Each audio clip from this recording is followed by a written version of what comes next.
Check.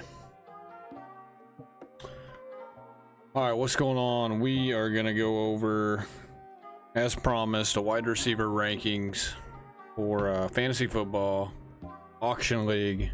We're going to go over projections. We're going to go over where we think these guys should be drafted for redraft as well. And we're just going to go over some stats for each of these guys. See where we got them stacked up, against each other. Mainly going to be talking about these 10 guys right here on the screen. There's a couple more outside of the top 10 that are close that could climb into the top 10 that I may want to follow up on. We'll just see who could climb into the top 10, maybe who slides out. We will dive into all of this for maybe the next hour or so. And we will take it from there and just see what we can come up with as far as these rankings go. So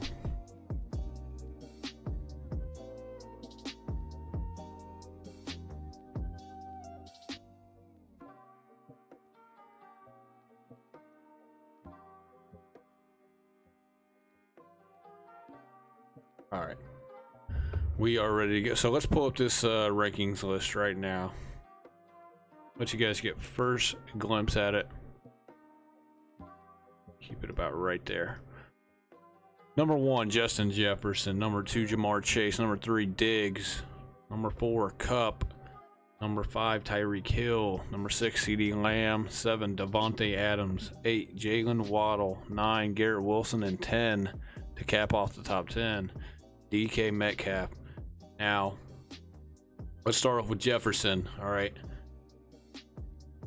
Jefferson, in my opinion, is the safest pick that you can take in redraft in round 1. No matter where you're drafting at. Could you take him first overall? 100% you could. Could you take him 5th or 6th? Maybe if he slides that far. It just depends. Redraft, I think he's going to be somewhere in the top 3. So 5th or 6th, you're probably not going to see him. But he's a top tier the first round pick in a redraft, in my opinion. Let's just pull up his stats. Let me get his stats up here.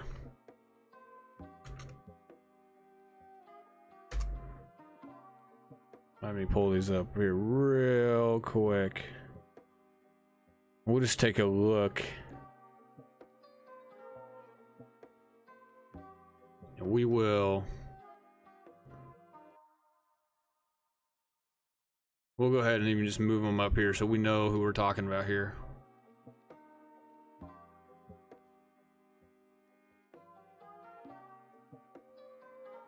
All right, so this guy's clear-cut number 1. It's not even really close, to be honest, in my opinion. I mean, this guy is a monster. You go back to his rookie year, 252.2 points. This is based off my sleeper league, which is a pretty normal league. It's not like super crazy with the point values. We're half PPR instead of full PPR, so if you're in a full PPR, you probably got more points, okay, than this guy did. But it's probably pretty close because we do have bonus points in our league as far as 100-yard game. Some people don't. Some people are in leagues that they don't have bonus points for guys that go over 100. We do. It's like 2 points if he goes over 100. I believe I'd have to double check, but I believe it's 2 points. And then it'd be like 4 points if he has a 200 receiving yard game, which is totally possible with this guy. And then we also have 1 point extra for a 40-yard catch. And then if it's a 40-yard catch for a touchdown, it's 2 points instead of 1. So this guy, this guy is a complete monster. He doesn't get hurt. You see, he's played 16, 17, and 17. So he hasn't missed a game in his career. He has been dinged up. He has had like small issues throughout the season, but it hasn't made him miss any games. It hasn't, you know, hindered him to miss time. But this guy's super reliable. Everything is increasing every year. He went from being the 6th best receiver. If you got this guy in Dynasty, you made out like a bandit. He went from 6, look at that, 6 in standard and PPR. Second year, 4 in standard, 4 PPR. And then last year, number one. I wasn't doing any content as far as going over fantasy. I wasn't doing any content on this stuff, but I've been in my league for 3 years now. I've been in several other leagues throughout the years that have, you know, just other different leagues. But this one that I've been in for the last 3 years, it's the same people as far as this auction goes. But I was saying this last year, this guy was gonna be number one. I think it was, I think everyone predicted this one, really, for the most part. It's not just me. But every single year, this guy's numbers increase. 88 receptions, 108, 128. Did they increase again? Maybe not, but it's going to be in the same. It's going to be in the same ballpark as what it was the last 2 years. It's going to be in that 110 to 130 range, in my opinion. His touchdowns went down a smidge from the previous year. Could they come back up? Or could it come back up? Sure, but they need to get some help, I think. You know, Cook may or may not be a Viking to start the season. There's talks about him getting moved. That actually might be for the better of their team. But I mean, this guy, you cannot go wrong with getting this guy, with drafting this guy. Now, this guy's not available in my league. We can go back to my top 10 here.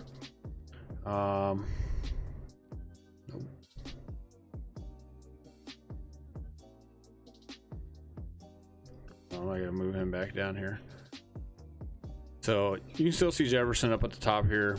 24 years old. He's turning 24 this year. He is turning 24.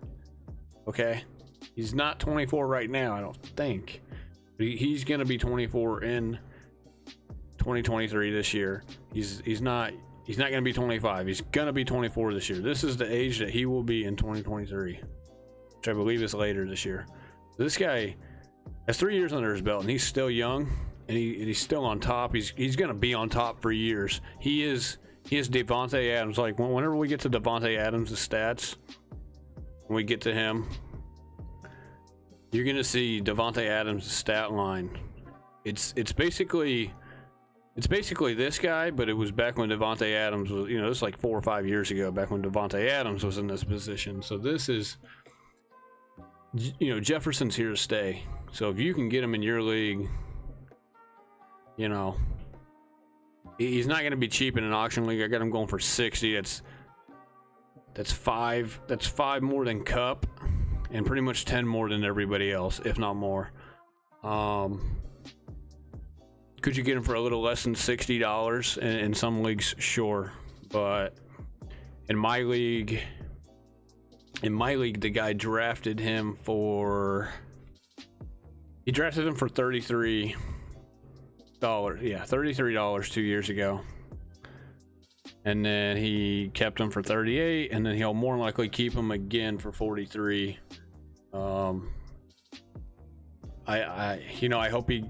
I semi kind of hope he gets rid of him, because it'll reset the market on him, obviously. But he'd be a fool, in my opinion, to get rid of him, because I got him going for way more than 43. I'll be shocked if he if he doesn't keep him. So now, if you have a keeper league in auction, even if you don't have a keeper league in auction, you should probably go get this guy. It's spend the money. Just spend it, and don't even really think about it, really. Unless you're getting north of like $70, or I should say like north of anywhere from 65. If you're getting more than that, then, you know, maybe you might think about going somewhere else. But I would pay 60 to 65 for this guy easily, especially with my team. But all right, so this guy's clear cut. We don't really need to go much, you know, over him much more. I'm not worried about him getting hurt. I mean, you see this 16, 17, 17. Could he miss a couple of games this year? Sure. Is he bound to go his whole career without missing a game? Not likely, but he maybe only misses 1 or 2 games if I had to guess. The guy is one of the, if not the best route runner in the game. I mean, he is. This guy is Randy Moss. This guy is, you know, he's cut from many cloths of the greats, and you know, he is the guy in fantasy football, without a doubt. He is. You can see when we get to Adams, his stats. He's basically Devante Adams back when Adams was in his 3rd year, 4th year, 5th year with Green Bay, when he was just wide receiver 1 every single year. That's this guy right now, present. So go get him. I was in a league his rookie year back in 2020. I was in a super flex league, and I got this guy. It was a super flex, and we also had like 2 extra flexes, and I got this guy in the 18th round, I believe. And there's only 22 rounds to draft players. You want to talk about steal? That was a steal back then. This guy, the next person that's in line to kind of be this guy, like let's just say you missed out on Jefferson in like a keeper league, like in my league. Like there's 11 other people that missed out on. If you missed out on a guy like this, the next guy who's gonna be maybe have shades of this guy on his rookie year, his 2nd year, and his 3rd year, where he's like top 10 receiver straight out of college, is gonna be the guy next year. Not in this draft this year, but next year, Marvin Harrison Jr. out of Ohio State. That guy is the real deal. He's probably going to be the next Jefferson. So if you're in a dynasty league, if you're in a dynasty league and you have the 1st overall pick next year, which you won't know until this year plays out, but you're going to get gifted with Marvin Harrison Jr. more than likely. So just keep that in mind. All right, let's move Jefferson back down here. Let's pull up, you know, we'll go over Chase, Diggs, and Kupp kind of. Well, let's just go over Chase and Diggs at the same time. And then, let me pull up their stats real quick. Let me get them on here.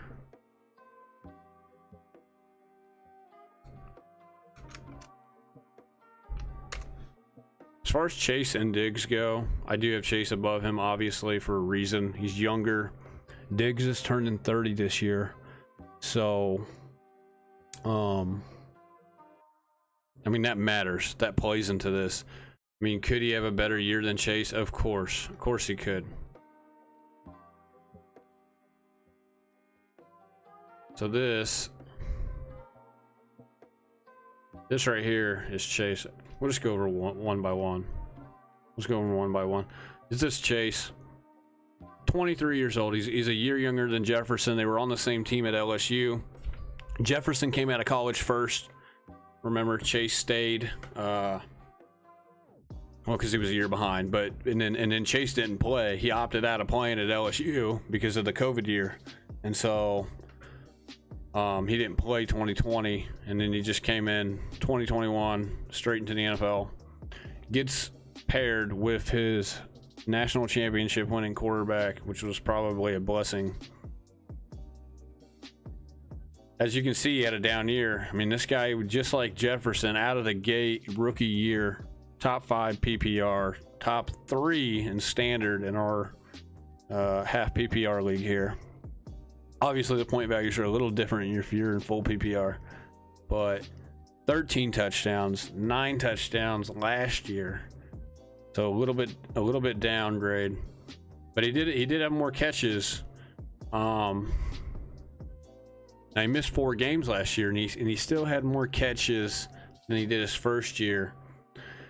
And he did have it wasn't a serious injury last year, but it was, people were panicking whenever this injury news came out about him and his leg or whatever, or his hip or whatever it was. So do I worry about him? Kind of, not really. I kind of don't, to be honest. He is a little bit of a smaller guy to a degree at receiver, but he's not super small. He's not Tyreek Hill small. But this guy is another guy that you could he end up being a little bit better than Jefferson this year? I think it's possible, because he's going to be cheaper.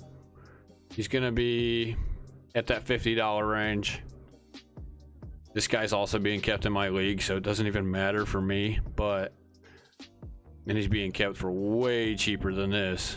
At least I would think. If the owner, I believe the owner in our league, he owns Jefferson and Chase, and he owns both of them for pretty cheap. He owns Chase for really cheap. Like, Jefferson's going to be 43 for him this year. Chase will be like $16 or something crazy like that. Something less than 20. So, obviously, if you're not in a keeper league and you're just in a rebid, like if you're rebidding every single year, I mean, obviously this guy's going to be a little more expensive than what you got him for his rookie year. But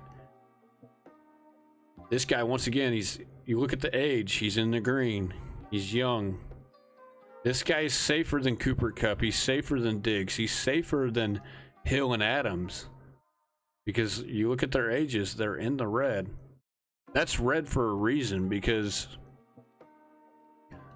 obviously the running backs fall off. They end up falling off about 28 years old. These receivers fall off about 30 or 31. Usually. You go back and look at Julio Jones.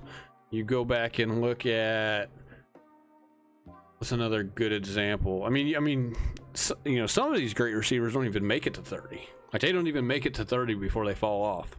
Some of them will fall off at 28 or 29. 30 is usually about the time where you're like, okay, they got one more good year left, or that's the year that you're going down with the ship, right? So you're either going down with the ship, or you're gonna maybe luck out.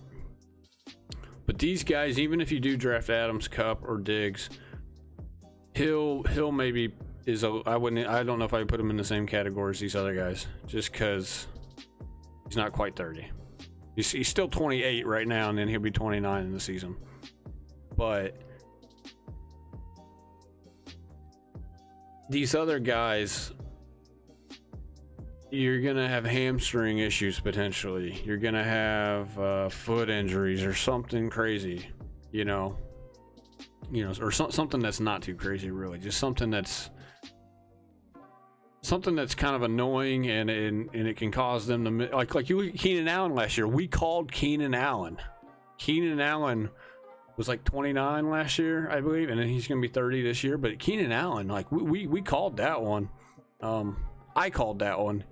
I knew that guy was going to have hamstring issues. People were drafting that guy in the 3rd round, sometimes before Mike Williams or sometimes just after Mike Williams in the 3rd round in redrafts, and there was times when he went in the 4th round, but that guy should have went in like round 7, round 6 at the earliest, and people were drafting that guy. Oh, it's Keenan Allen. That dude had a hamstring issue his whole career. A lot of these guys that have hamstring issues early on in their career, and then it kind of comes up, and a couple years later it comes up again, and then it comes up again. And then next thing you know, they're 29, 30 years old. Those are the guys you have to stay away from. They're just going to have hamstring issues their whole career. And then once they get to the 29, 30, at that time, at that point, it's time to jump off the ship. jump off the ship, go somewhere else, find a new receiver, and go from there. So, so Diggs is more of a risk than Chase, obviously. Now, Diggs hasn't had too many injuries in his career, but I'm still taking Chase over him. I'm still spending more money on Chase. Okay. Now Chase could have a big year if Mixon ends up getting removed or kicked off the team. He could have an even bigger year because I think, you know, and obviously they're going to go get a running back to replace Mixon, but do they pass the ball even more so than what they've been doing the last couple of years? You got to think. Higgins, Higgins can't stay healthy for a full season. He's been injured countless times with foot injuries, knee injuries. You know,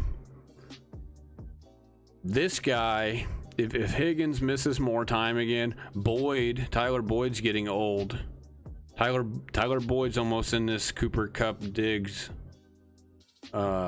He's a little bit younger. I think he's like Hill's age. I think he's like 28 or 29. But you know, Boyd's at the end of the line. Now I think they might potentially go draft a better tight end in Dalton Kincaid. They could get another receiver in the later rounds of the draft, but nobody's threatening this guy's workload. If anything, this guy's going to get more work. 81, 87 receptions. Chase is going for 100 catches this year or more. Okay, I'm predicting that right now. He just got over 1,000 yards. You know, how much does he fall in a redraft? I don't know. I haven't really been going over redraft too much. I know a lot of people are drafting him in the first round, so who knows? If you could steal this guy in the second round, I mean, you know, he's due for a year.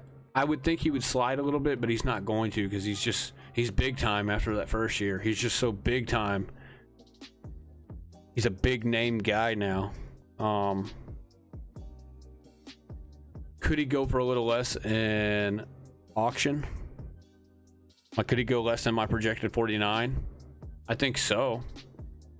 You could maybe get him for 43 or 44. You know, $5 less, maybe, give or take. You know, if people go back and look at his stats, you know, it's right here in front of us. He had he finished outside the top 10. He finished 12th overall in PPR and in standard. So maybe some people out there are maybe a little worried about him. Not me. The guy's 23. He's going to be 23 this year. He hasn't really had any major injuries to make you think that, like, oh, something might pop up. And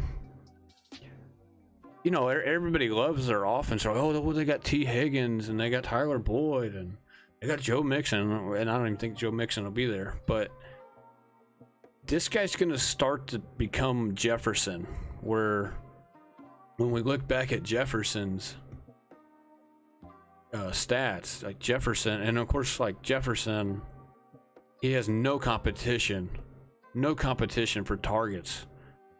Adam Thielen kind of took some stuff from him, you know, some targets from him and some catches back in his rookie year. But the last 2 years, Jefferson has been the guy, and nobody's threatening that. And I don't think really, as much as people want to say, oh, he's got all these guys around him, and Joe Burrow's going to be throwing the ball to all kinds of different people, I really don't think that's the case so much.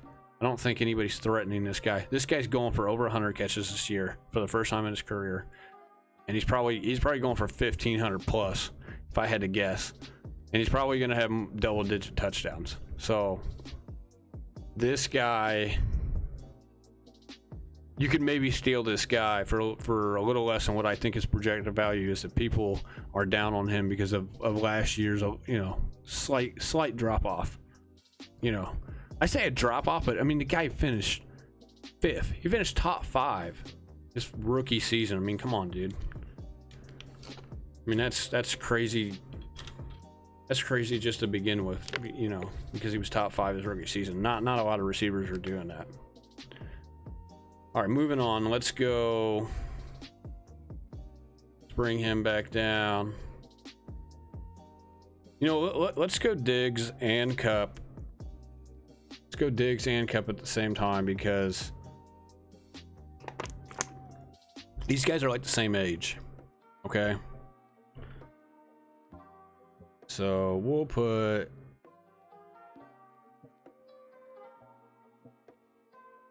Kupp up here. So I got him going for 47 for Diggs, about 55 for Kupp. Now, obviously with the injuries, to Kupp, he could go for cheaper than what I got on here. But the guy won the Triple Crown 2 years ago. And if Stafford comes back semi-healthy, you know, or if he comes back ready for the season, people I think are gonna jump back on that bandwagon. I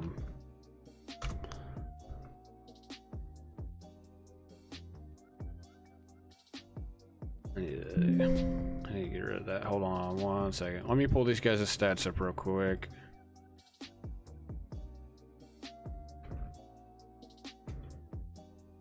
I don't know if I'm a fan of Kupp's projection. Maybe it could be a little lower. Maybe I could have projected it a smidge lower, but I'm not in love with his. Let's just put this up here. I don't even care if it covers the projections. We know what their projections are. So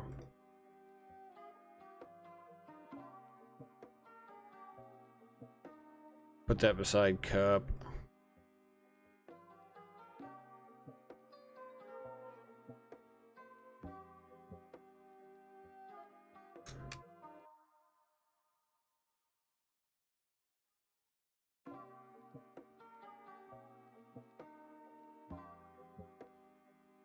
Here's Diggs. We're gonna cover these guys up down here a little bit.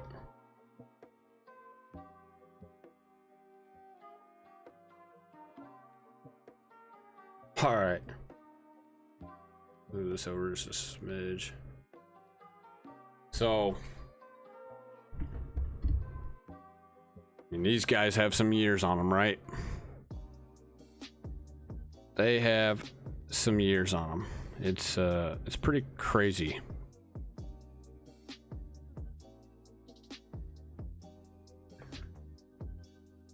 All right, so let's go over Kupp. Kupp projected the 4th best, roughly, in the rankings. I mean, he's inconsistent, but in his defense, he had Jared Goff, who was playing terrible. You know, whenever he was with the Rams. Now, he's got 400 points there 2 years ago, and then last year, 100 and was that 180? Is that what that says? 180.9. And he was on his way last year. Last year he was on his way until he got hurt. He was. I mean, he still caught the ball for over 800 yards. How much wear and tear did that season? Did that 21 season put on it, due to him? I mean, I know they're receivers and they're not running backs, but they still get wear and tear as well. When you think about Michael Thomas, I'm not going to bring up his stats, but we know that year that he had, I believe it was I believe it was more catches than Kupp. He had like 149 or something like that, I believe. And he was never the same after that year. He was never the same. He couldn't stay healthy either. So do we see something similar with Kupp? The guy is going to be 30 this year. He's not young. Okay. Now, the guy in our league, in my league, he has this guy. He's keeping him for a second year in a row, and he's going to be keeping him for like 27 bucks. So yeah, he's going to keep him. He's got less risk than most people who ever take, you know, the most other owners who are going to take this guy in an auction league. Am I giving up $55 for Kupp? I don't know. I don't think so, man. I don't even know if I'm doing that. Let's just say Kupp gets put back in the player pool in my league. I don't even know if I'm spending that kind of money, even though I got Brees and Walker for 48 bucks, and so maybe I do have a little extra money to spend. I don't know if I'm going after this guy. He's on a bad team now. All right, the Rams are not good anymore. I don't care if they won a Super Bowl 2 years ago. That's not the same team. On offense or defense, for that matter. How healthy is Stafford gonna be? I mean, these are all question marks, so we're gonna have to wait until, you know, there's a reason why you don't draft teams until August, till September. You know, September, obviously before the season starts, but late August, whatever it is. I think we draft like a week before. Like in my league, it's not even a week. There's a Thursday night opener. We draft on like Tuesday, Monday or Tuesday, like 2 days before the season starts. That's when we draft. That way we know every injury and everything else. But I don't know, man. Stafford's old. He's coming off of injury. This guy's getting old now. He's coming off of a pretty nasty, what was it, ankle injury. I don't know, man. Is he the same guy? Is he the same guy from 2 years ago? I don't think so. I mean, how could you be the same guy? That guy 2 years ago that he was, 145 catches, just under 2K, just under 2,000 yards, 16 tutties. I mean, you're not going to see that again from this guy. You maybe see something similar to, you know, his third year there, where he played 16 games, under 1,200 yards. I mean, he might go for more yards, but this guy is going to miss a few more games potentially. He's going to be shadowed by the best corners. Now, he was obviously shadowed by the best corners 2 years ago, but we're talking about a different guy, I think, here. I don't think this guy's going to be the same. And that's why I got him down the list. I don't have him number 1 or 2, because you got these other young studs who are probably better than him at this point in their careers, respectively. And yeah, I'll go get Kupp if I can get him for a little cheaper than what I have him projected at. If I can get him under 50, maybe high, you know, or maybe low 50s, like $51, $52 in an auction league. You know, we're talking about a $200 budget here in most, if not all, auction leagues. There might be some other auction leagues that do it differently, but $200 is your budget. You more likely have 15 roster spots to fill. Maybe some leagues have a little less. Maybe some leagues have a little more. $50 on a guy that's coming off a nasty ankle injury. I don't know. I would rather have Chase. I would rather have Jefferson, obviously. I would rather have potentially Diggs here. We haven't got the Diggs. Diggs, the last 3 seasons, he's been pretty good. 17, 17, 6. He's played every single game. He's for the most part, he's avoided the injury bug. So Diggs is a little different. I don't quite put Cooper Kupp in that Keenan Allen, Julio Jones bracket. You know, I don't put him with those guys. But I definitely don't put Diggs with those guys. Diggs has stayed healthy relatively his whole career. And since he's been with Josh Allen, he's had 286, 242 in 21, and then last year 292 fantasy. This is half PPR, so he's got more obviously in full PPR. 127, 103, 110. He's had 3 years in a row of 100 catch seasons. Now, we might be having a different conversation if he gets traded. I don't think he'll get traded. I know I heard some reports about him maybe wanting out of Buffalo. So if he obviously got traded, we would circle back on this and reevaluate the situation. But Diggs is a guy that you're going to get cheaper than Kupp, more than likely. Maybe not.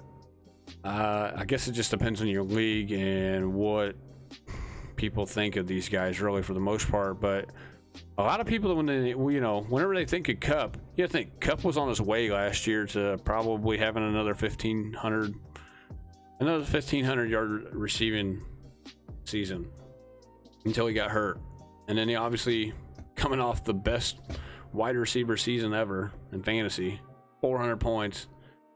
A lot of people are gonna keep thinking about that 2 years ago, and they're gonna be like, oh, I gotta get this guy. This guy was the Triple Crown winner. I gotta go get this guy. I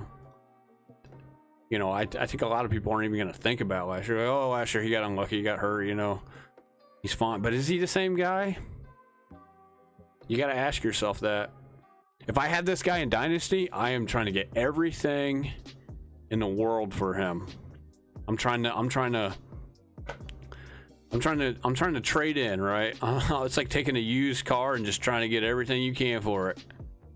You're trying to get everything you can for this trade-in value. Trade him in and go get Garrett Wilson, and maybe something else. Who knows? There might be people out there that are willing to do that in like a dynasty league. The guy is 30, man. I can't say it enough. The guy is 30. That stuff matters, especially in a dynasty league. So let's bring these guys back down here.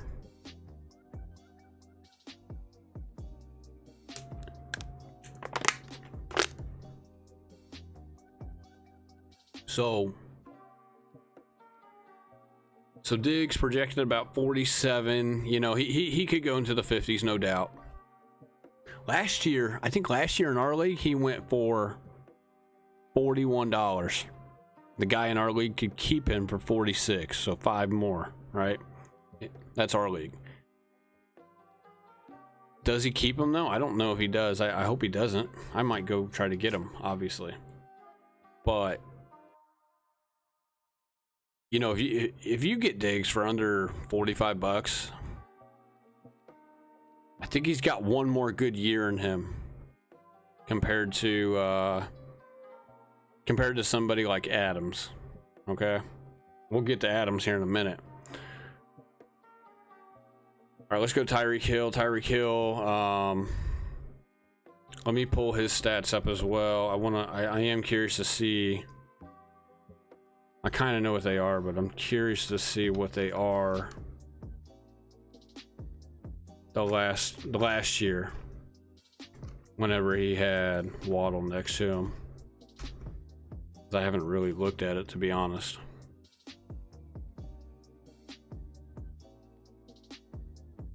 I think I got him here. I do. They just look weird. Okay.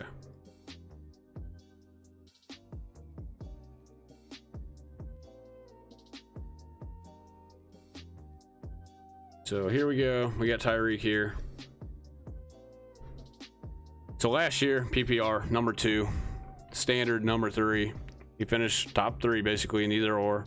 Now, granted, my PPR is half PPR, but even in full PPR, he probably finished 2 behind Jefferson. I mean, look at that, 170 targets, almost 100. 119 catches, over 1,700 yards. And he only had 7 touchdowns. I mean, this guy could score more. He played every game. I know this guy really well. I'm a Chiefs fan. I live in Kansas City. I've watched I pretty much watched every single Chiefs game. I was pissed whenever we got rid of this guy because I knew. I mean, it's crazy because we go win the Super Bowl the year that we get rid of him, which is crazy. But I was telling my buddy at work, I was like, this guy's better than MVS and Juju combined, and he was. He caught more balls than both of those guys combined last year. So this guy, look, he talked about, oh, I might be done in 2025, whatever. That doesn't really matter to us right now. Okay. Even if you got the guy in Dynasty, I don't think you should be worried. You can maybe get rid of him after this season or maybe even 2 seasons down the line. I think you'll be fine. I think he'll hold his value. You could at least, like, if I had this guy in Dynasty, I wouldn't worry about trading him and getting everything I could. Now, maybe if you do have this guy in Dynasty, maybe you get rid of him and but you try to do it after this season, okay? And hope that he has a good season. And then whoever finishes like dead last and has the #1 pick in your Dynasty League next season, okay, we're talking 2024, you try to trade him for that pick, and then you go get Marvin Harrison Jr., okay? You basically just, you get off the ship before it sinks, and then you go get maybe one of the best receivers we've ever seen come out of college. He's in that Justin Jefferson type of atmosphere. Marvin Harrison Jr. So that's what I would do maybe if I had this guy in Dynasty. But you got to wait for this year to play out and hope that he plays good. And I think he will. I mean, this guy didn't even have a healthy Tua the whole year. Imagine what he would have done if he had a healthy Tua the whole year. So we already talked about Tua back in the QB stream. He's one of the QBs in my top 10 that I am worried about, to a degree. But Tua is not bad. He's not a bad quarterback. And of course, how could you be when you got Waddle and this guy? Hill has one more good season left in him, maybe even 2. Okay, I do worry about him maybe pulling hamstrings because he runs so fast. So if he pulls a hamstring, I wouldn't be shocked. And he sits a few games out with a hamstring issue. But you look at his stats here off a sleeper, a lot of green. There's a lot of green and not very many red. The only red he has is this red box and yardage. That was his first year in the league. So I'm not worried about this guy. Is he going to have a week or 2, maybe even 3 weeks where he kind of doesn't play very well? He gets you less than 10 fantasy points, sure. But it's something that you just have to deal with because the very next week, he's going to go for like 30 or 40, something crazy. 200-yard receiving game. And if you have bonus points for 100-yard and 200 receiving yards, then you're getting even more points for this guy. So he's been over 300 points 2 of the last 3 seasons. And then he had that one back in 2018. That was a crazy year. That was really good. But look at last year, dude. First year with the Dolphins, 1,700 yards. This guy right here, 44. I got him projected for 44. You might be able to get, this guy might even move up on my list after today. Now that I'm sitting here thinking about this, I might have this guy in front of Diggs and Kupp. I mean, he's younger, not by much, but he's younger. And he's consistent. I would say he's more consistent than Kupp, obviously. I wouldn't say I'm staying away from Kupp this year, but man, he's coming off that injury, and it was a nasty ankle injury. It ended the season for him pretty early, I believe. I'll have to go back and look, but what was it?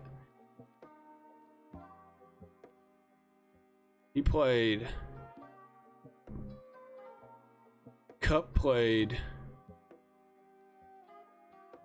9 games. So Kupp missed half the season. He missed 8 games, half the season. So I mean, that was a nasty ankle injury. I think they were saying maybe he could have came back like the last week or two, but they just chose to, you know, save him for this year coming up. But I like Hill's quarterback better.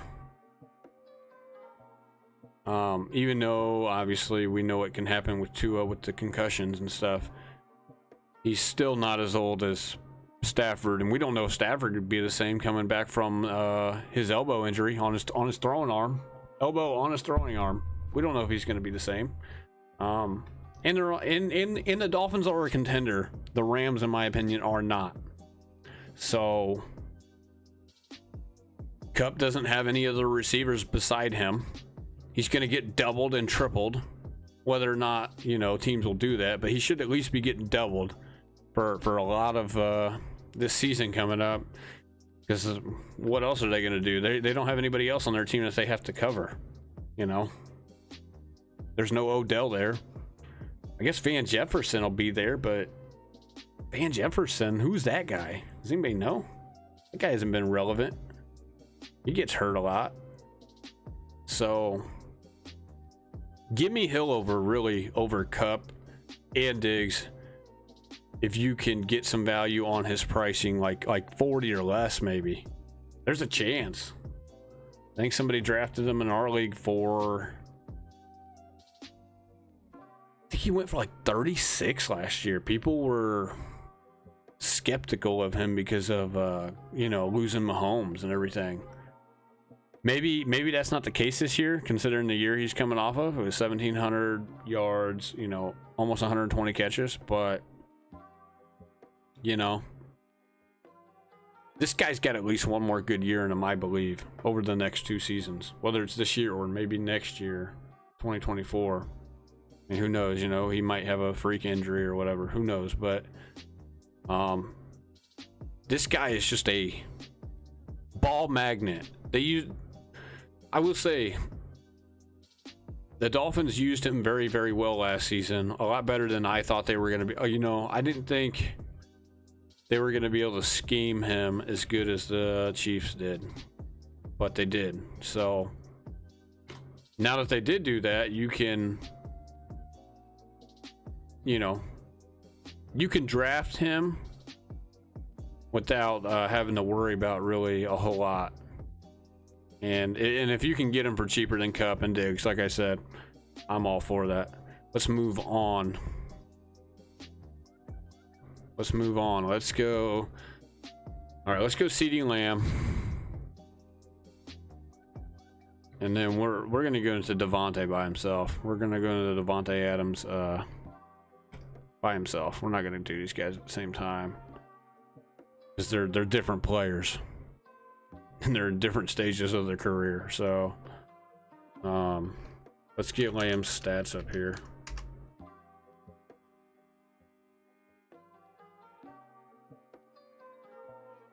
All right, let's get Lamb's stats up here. I like this guy this year. I don't know how much I like him, but I do like him. You see Lamb right there, 24 years old. This guy's young. He's going into his 4th season, number 4. 2nd season without Amari Cooper. As you can see, his numbers went way up as soon as Cooper left.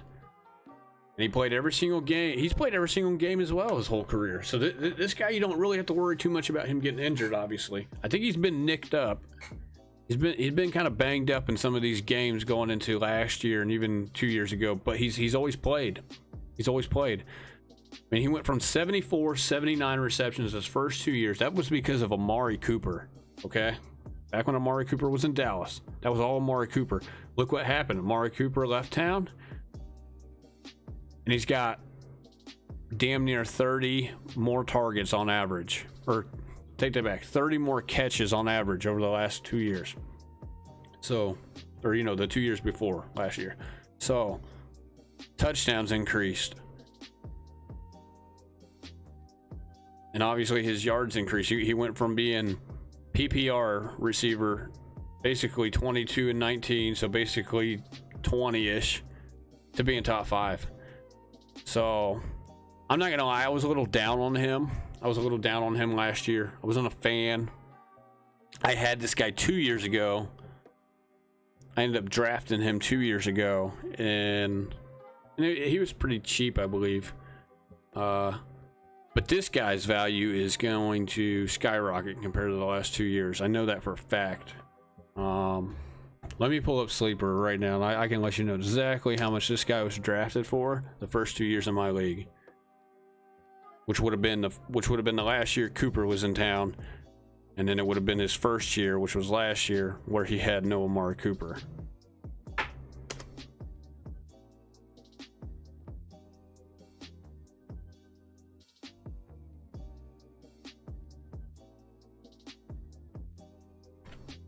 So Lamb was drafted for, I drafted him for $25 2 years ago. And then he was actually drafted for 38 last year. That's actually a little more than I thought it was. So the guy would have to keep him for 43 in my league. I got him projected to go for 42. So does he keep him? I don't even know if I have this guy projected to be kept or not. I don't think I do. I gotta pull this up because I don't have the keepers on here like I do in the like I did for the running backs and the quarterbacks. I actually do have Lamb's projected to be kept. I literally have every single top 10 receiver in my league projected to be kept except for Adams, but that's not set in stone, obviously. I think Lamb is a guy who maybe won't be kept now that I think about it. 43 is a lot for him. He hasn't really solidified himself as somewhere, you know, somebody who's in that 45 price range. So this guy who drafted him last year might let him go.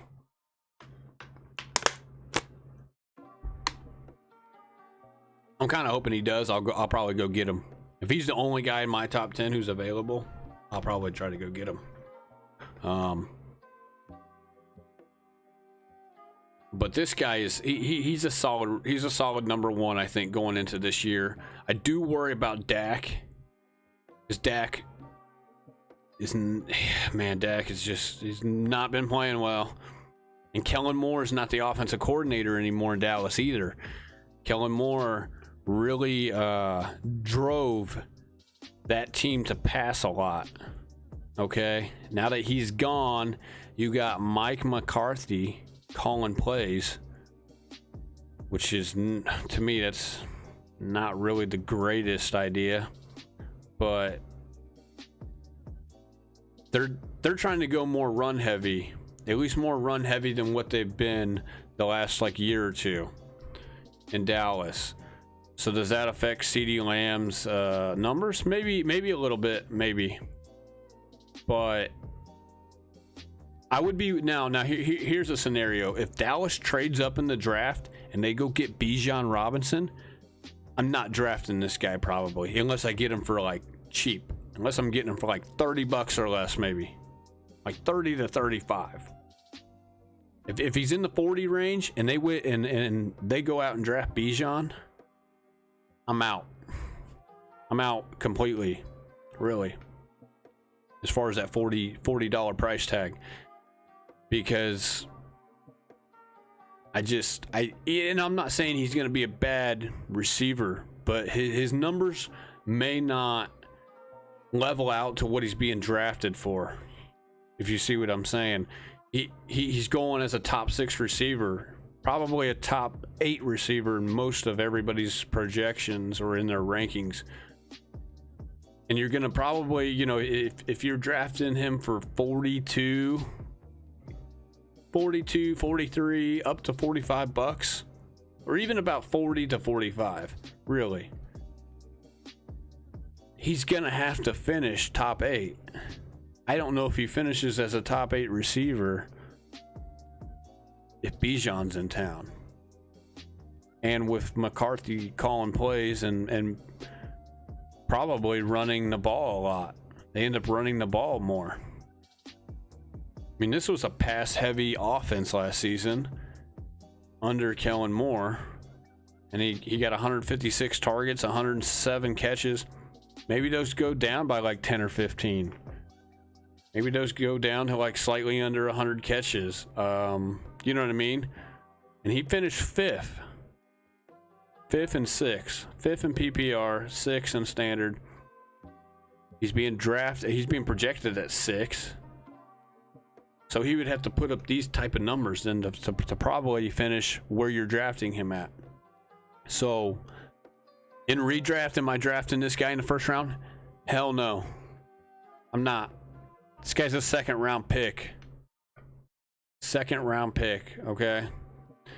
And I would love to draft him in the third round, to be honest, but you're not going to get him in the third round in a redraft more than likely, which is unfortunate. So if I have let's say you're in a 12-man league, if I'm drafting pick number 13 will be the first pick of the second round. So if I'm drafting anywhere from 13 to like 15, I'm not drafting this guy. Bijan will be there. Kenneth Walker will be there. Guys like Barkley will probably be there. Saquon Barkley may or may not be there. I'm drafting those guys ahead of this guy. So if I'm drafting, you know, at the bottom of the first round, beginning of the second round in a redraft league, this guy's not hitting my radar.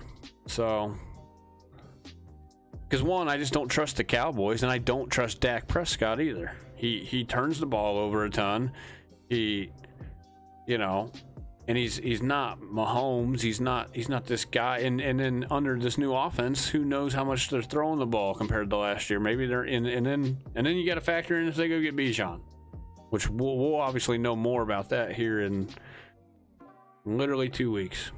2 weeks from today, pretty much. We'll know. So the first round of the draft will be over. But I do like this guy to a degree. It just depends on what you can get him at. Do I think $42 is too high on the projection? No, I don't. He went for 38 in our league last year. He should go for more considering the year that he had. A lot of people base this off of last year, and last year only. I don't. I kind of base it off last year and kind of like that. That's why my projections are going to change, because I base it off last year, but I also base it off, and I will change it based off what is happening as we move forward to the next season. What kind of news is breaking about these guys? If a guy gets injured, if a head coach or a GM or the owner or whoever comes out and says, oh, we're going to be doing this, okay, you know. Last year was a really good year for this guy, so I don't know if he repeats it. But he is a guy who can stay healthy, and you can pretty much guess he'll probably be, you know, he'll probably play most of the season. So you don't have to worry about the injuries much. We're gonna come back to him at a later date, and we'll come back to all of these guys at a later date. You know, maybe like a week or so from now. Who knows? Because we're only going over top 10 today. We'll finish up probably 11 through the rest of the, you know, probably 11 through 50. We might even get to, you know, through 60 receivers. But that guy, you want to get Lamb for a little cheaper than I think the projected value is. All right, Devante Adams, this guy. Stay away from this guy this year. That's all I'm going to say. I'm going to start off by saying that. Stay away from this guy. And I'm going to tell you exactly why. I'm going to tell you exactly why. As soon as I pull his stats up here, we're going to go over this. This guy had a phenomenal year last year. He had a pretty good year considering all things. You know, considering how bad the Raiders were. I think he's getting ready to hit the wall. He's getting ready to fall off the cliff. Okay, here he is. I got him projected to go for about $44, so that's more than Lamb, and it's about the same as Tyreek. The guy is going to be 31. We see that right here, right? Everybody see this before I cover it up? Rank 7, Devante Adams. He's going to be about 30. He's going to be 31 in season. And he plays for the Raiders. And he's going to be projected to go for around $44. Maybe give or take, okay? I believe he went for... David drafted him in our league last year. I think he drafted him for like $41 or 40. Let me just double check that for us real quick. Went for 40. That's what I thought. The year before that, he went for 49. His last year in Green Bay, he went for 49. Okay. So, where's this guy at? There he is. Boom. My name's Devante Adams. Hello. I'm really old. So Devante Adams.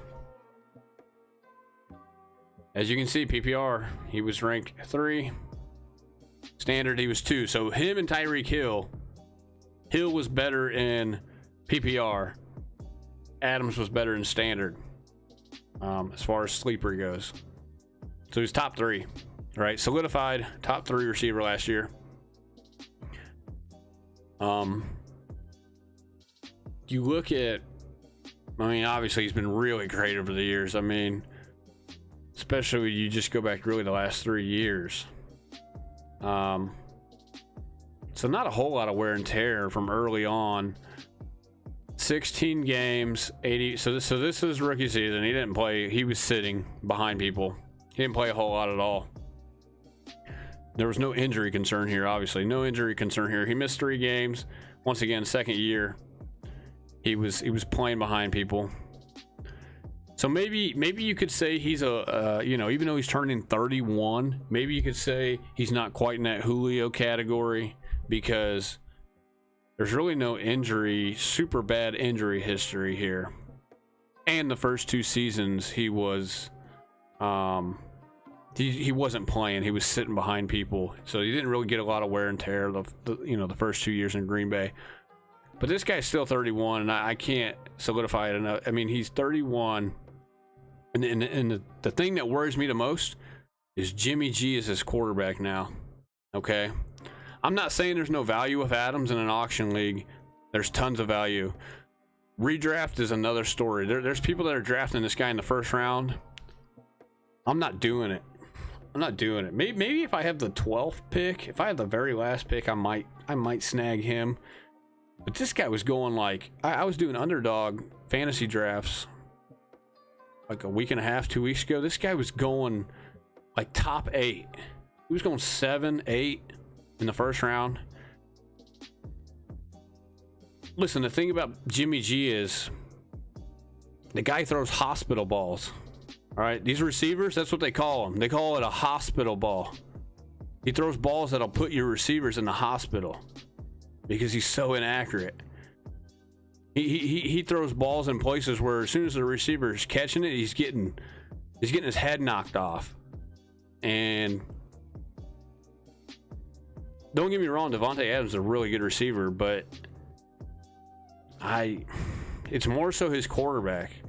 You look at some of these years, you look at all these good years he's had. He had Rodgers throwing him the ball. I put Carr a little ways ahead of Jimmy G as far as a quarterback, fantasy wise and in real life. So, you know, Waller's not in town anymore. Of course, Waller couldn't stay healthy anyways, but this guy's gonna have the best corner. He's probably gonna he should be getting doubled as much as possible while he's still, you know, playing. But I think this guy's best years are behind him. I don't think he falls off the map completely. I don't think he falls off the map completely this year. But I think this 300-point performance right here, 318, 304, 324, I don't think you see that this year. I think you see somewhere along the lines of like 250, which doesn't make him, you know, top 5 as a receiver. He might finish top 10. I kind of lean towards more of top 12. So this guy, you know, he's ranked 7. Could he finish top 10? Sure. But Jimmy G at quarterback, man, I can't stress that enough. Would I rather have Lamb over Adams? Maybe not. I don't know. You know, and I want to see who the Cowboys draft in the draft this year. I want to see who they get. If they go get Bijan, then yeah, I would rather have Adams over CeeDee Lamb. But I don't know, man, dude. Whenever they went and got Jimmy G, Adams was like not thrilled at all that they went and got him. He doesn't want him. He doesn't want this guy. He knows. He knows he's gonna get put in the hospital, dude. Because Jimmy G's gonna throw one, you know, damn near out of his catch radius, and he's gonna get blown up, or he's gonna get blindsided, or he's gonna get his legs cut out from underneath of him, or something crazy, and he's gonna end up, you know, on the IR or something. And he knows he knows that they can't win with this guy at quarterback. So does he pull some kind of stunt maybe in the middle of the season because they're getting creamed? The Raiders are going to finish dead last in the division this year in the AFC West. You can rubber stamp it. Okay, you can rubber stamp it. They're going to finish dead last in the division. They're not winning anything. You know, does this guy try to, you know, do you maybe draft this guy if you can get him for cheap? You know, and whenever I say cheap, he's got to be about 40 or less. Okay, if you don't draft him for like 40 or less, and you draft him for like in this where I got him projected at 44, you're not getting him for cheap. You're getting him for about, you know, about what we think he should be going for as far as based off of last season and everything else. I don't think he's going to do what he did last year if he stays on the Raiders the whole year. Does he pull some kind of stunt in the middle of the season to try to get traded to a contender? I could see it. I could see it happening. I could definitely see it happening. The Raiders are going to need more draft picks because they can't get one right. They can't draft a guy who, you know, all the guys they draft are either, you know, they're either in cell block C or they're, you know, or they're sitting on the bench because they're terrible. You know, the Raiders can't hit a draft pick to save their life. So maybe they try to go get out, you know, they try to go get as many draft picks as they can for this guy. If he pulls something in the middle of the year, you know, pulls some kind of like, oh, I'm sitting out, or, you know, I think I'm injured, you know, all of a sudden because I don't want to play for this team anymore.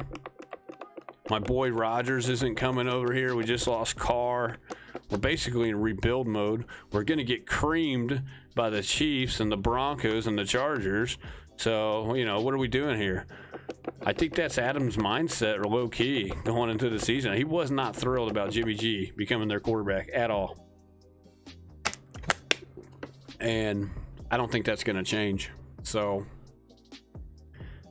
this guy I'm buying low on.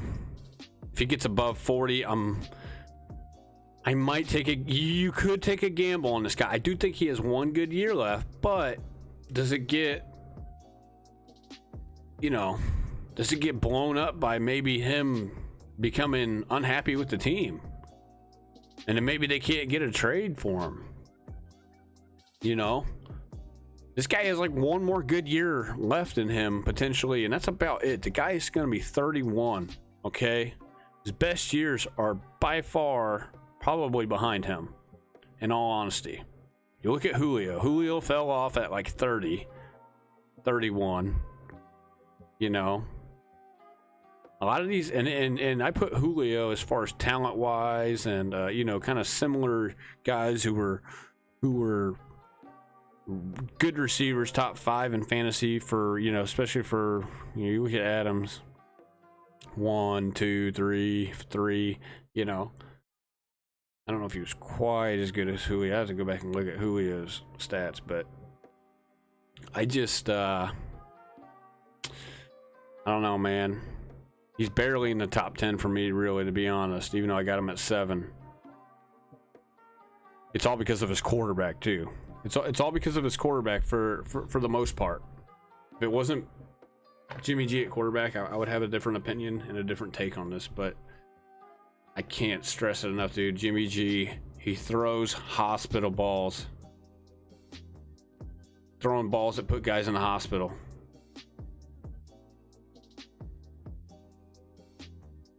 And that's all I got to say about that. All right, Jalen Waddle, Garrett Wilson, DK Metcalf. Let's just talk about these three guys real quick. Then we'll pull up their stats. Waddle, he's the other side of Tyreek Hill. This guy is a pretty safe pick in my opinion, especially if you get him for under 35 bucks. Hell, if you get him in the 20s, you're well, you might be in a grandma league. But this guy is you know, he had a little bit of an injury concern last year. I think he played through it for the most part. He missed maybe a game or two, I think, but this guy, he's only 25, so he's, you know, he's a little bit older receiver considering this is what, his third year in the league. He's a little bit older, but he's got plenty of years left, and he's fast. He's fast, and he's in a dynamic offense that use him and Hill really well. And if, like I said, going back to Tua, if he can stay healthy, this guy can be really good. This guy can still be really good even though Tyreek Hill is there. I don't think it even matters that Hill is there. The whole notion that, like, if you have two guys that were like if you had one good receiver and then they went and picked up another, if you had two good receivers on the same team, you know, one's going to be taken away from the other, yada yada. I don't think that's really the case anymore. It kind of used to be, but it's not anymore. You look at Higgins and Chase, they've been able to thrive together. You look at hell, whenever Odell, of course this isn't really fantasy relevant, but when you look at Odell and Kupp when they were on the Super Bowl team, they were thriving together. Kupp was still playing really good fantasy wise in the playoffs, and so was Odell. You look at Lockett and DK Metcalf from last year, they've thrived very well the last 2 years with each other. It doesn't matter that they're on the same team and they're opposite of each other. They're not really, and the reason why that's the case nowadays versus what it would have been, you know, maybe a decade ago or so, is because the offenses throw the ball so much more. There's so much more offense in today's game. That's why it doesn't really matter, in my opinion, that you got two number one receivers on the same team. It doesn't really matter as far as, you know, taking away their fantasy production. Garrett Wilson, this guy is, you stole this guy last year in your auction draft, more than likely. I know the guy who drafted him in our league, he stole him. I think he paid roughly the same thing that I paid for London and Olave. And I stole Olave. Olave, I got number 11. I could have Olave in this conversation with Wilson. I do have Olave at 11. You guys haven't seen my 11 on down ranking, but Olave is at 11. Just barely missing out on top 10. I couldn't put him over DK. DK is just too good in my opinion. But what did this guy draft Wilson for? He drafted Wilson for... He drafted him for $1, bro. I thought it was a little more than that. This guy stole Garrett Wilson in our draft. $1. He's gonna keep him for... Well, take that back. This guy drafted him for $1 and he cut him. If you can believe that. He cut this guy. He cut this guy like right before the deadline too. And then a guy picked him up right before the deadline. And you're gonna, you know, take a wild guess at who it was. It was the guy who's got Chase and Jefferson on his team. Picked this guy up as his third receiver. Garrett Wilson. This guy. Let's put this guy up here. Picked up this guy right here, Garrett Wilson. So he's gonna have Chase, Jefferson, and Wilson more than likely if he keeps Wilson. He'll keep Wilson for $5. 5 or 7 or something like that, whatever the rule is in our league. I forget what it is for the free agents, but I think it's 5. Maybe it is 7. I don't know. It's still cheap. It doesn't matter. It's still less than what I got Olave for, which was 11. I'm keeping Olave for 16. This guy's keeping him for half of that. Or less. This guy, if Rodgers goes to the Jets, this guy might have a monster year, okay?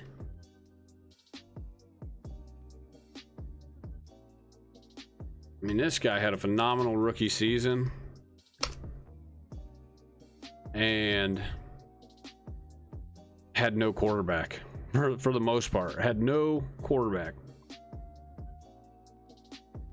So we got his stats right here. I got him going for like $30 in a regular non-keeper league. You'd like to see that in the 20s, but I think at 30, it's if Rodgers goes to the Jets, you get this guy for like $30. I think it's a bargain. This guy has the potential to be. He's got a potential to break into the top 5. Okay, he was 21 and 21 last year. This guy should break into at least the top 10, close, top 12. Let's just call top 12. Be safe. This guy should break into it this year, especially if Rodgers is the quarterback. If Rodgers ends up not being the quarterback, we can come back and have another conversation about this guy, and maybe we reevaluate it. And here's the thing though, the Jets are gonna go get somebody. They're gonna go get somebody. They have to. They just got rid of Mike White, they lost Mike White to free agency. Okay. Mike White is gone. Mike White is gone. He's in Miami now. They're not going with Zach Wilson. Zach Wilson is done. He's Zach Wilson is not. He'll be lucky if he gets to play another. The only way he's playing another game is if a bunch of guys at quarterback get hurt. They do. You want to talk about a waste of a second overall pick? They're done with that guy. The fans are definitely done with that guy. He can't throw it to anybody but the other team, it seems like. So they're not going to be able to draft a quarterback this year, okay? At least not in the first round. They won't. They have the 13th pick, okay? I mean, do we need to go? Do we need to go to our draft board here? Here they are. Here they are, right here at 13, with the red circle on it. They're at 13, the Jets. Here's Bryce Young. Here's Bryce Young right here. Okay. My camera move. Whatever. Anyways. Oh, I see. Yeah, it did. Yeah, here's Bryce Young. No, here's Stroud. Here's Anthony Richardson or Levis.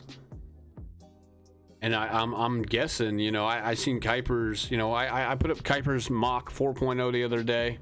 We went over it, we watched it. He's got Tennessee moving up to 4 here with the Cardinals and he's actually got, the Cardinals technically have the 3rd pick. The Cardinals are technically right here.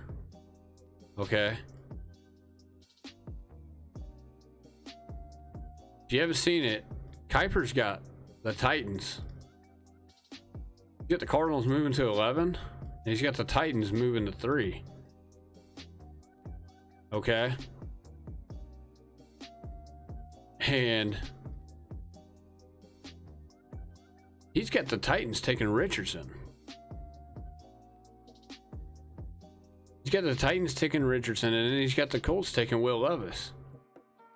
The Jets aren't going to go get Hooker. They're not going to take Hooker. Because Hooker's not going to be ready to play. He's probably not even going to play this season. He'll be lucky if he's ready by, October, really, coming off the ACL. Plus, he's a guy who needs to sit behind somebody anyways, and they don't have anybody for him to sit behind. The Jets don't. The Jets, in my opinion, have to go get Rodgers, and I'm starting to trend towards the Jets not having this pick. I think this pick might be the Packers.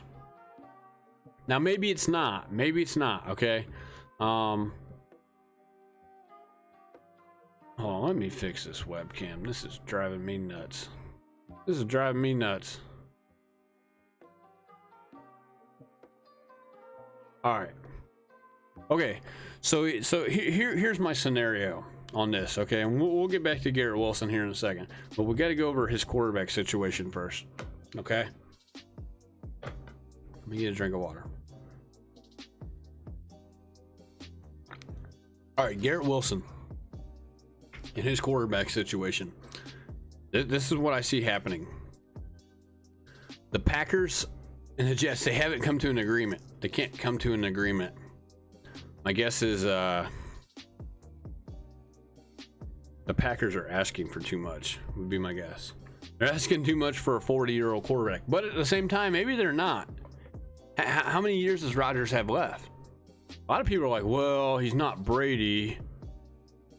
But I don't know if we know that or not. Do we know that or not? Maybe he could be like what Brady was in his later ages. Obviously, he's a little bit behind, obviously. I mean, Brady played from 43. Remember when Brady was like 43? I think it was last year in New England. People thought he was done. And then 44, 45, he goes and plays for the Bucks. And he wins a Super Bowl his first year. He had tremendous talent surrounding him that year. And then obviously they had a really good defense. This team is very, very similar to the Bucks that first year Brady went. The receiver talent isn't quite the same, but Wilson is very, very good. Very good. I know he's only in his second year this year, but he's very good. He is... Him and... There's a reason why him, Olave, London... There's a reason why all those guys were drafted so high last year. And then somebody like Christian Watson, who Rodgers was throwing the ball to in Green Bay, there's a reason why that guy was drafted lower. Those guys are well ahead of the as far as the game goes. They are ahead of those guys as far as knowing the game, the feel for the game speed. They are just ahead of those guys. They're like in another tier than somebody like Christian Watson. I'm not saying Christian Watson's bad. I think he's a good player. I think he's going to be pretty good this year.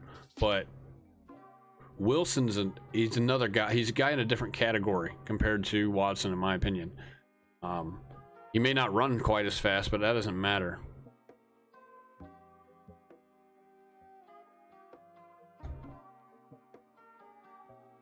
There's somebody watching me on Twitch. I feel bad if you've put comment. I gotta pull this up now. If you put any comments, I haven't seen them because I don't have it pulled up, dude. I'm so sorry. If you have comments, go ahead and let me know. If you don't, it's fine. You're gonna have to repost them now. Anyhow, back on this Jets thing. Do the Jets get rid of this pick for Rodgers? I don't know, but listen, the Jets can try to play hardball with the Packers all they want, as far as, like, you know, holding off on trying to get Green Bay to lower their offer, because they're going to want 2 first-round picks. They're going to want either do they want the Jets' first-round pick this year? More than likely. Why? Because it's at 13. If they wait till after the draft is over and then they offer them the 2024 and the 2025 first round pick. So we're talking about the Jets 24 and 25 first round pick. Okay, think about it. The Jets are probably gonna be pretty good. Green Bay should know that too, especially if they give them Rodgers. So if they give them Rodgers, they should know that team's gonna be pretty good this season, and then next season, obviously, if he's still there. So if they get their 2024 pick, it may not be in the top 20. It probably won't be in the top 20 if the Jets make the playoffs, right? So it's not going to be as high up as this pick. This pick's at 13. So the Packers probably want this pick, if I had to guess. They want this pick and they want next year's pick, right? They want these 2 first-round picks for Rodgers to compensate for Rodgers, and then maybe some other stuff. I don't know, but they definitely want the 2 first-round picks, 100%. So do they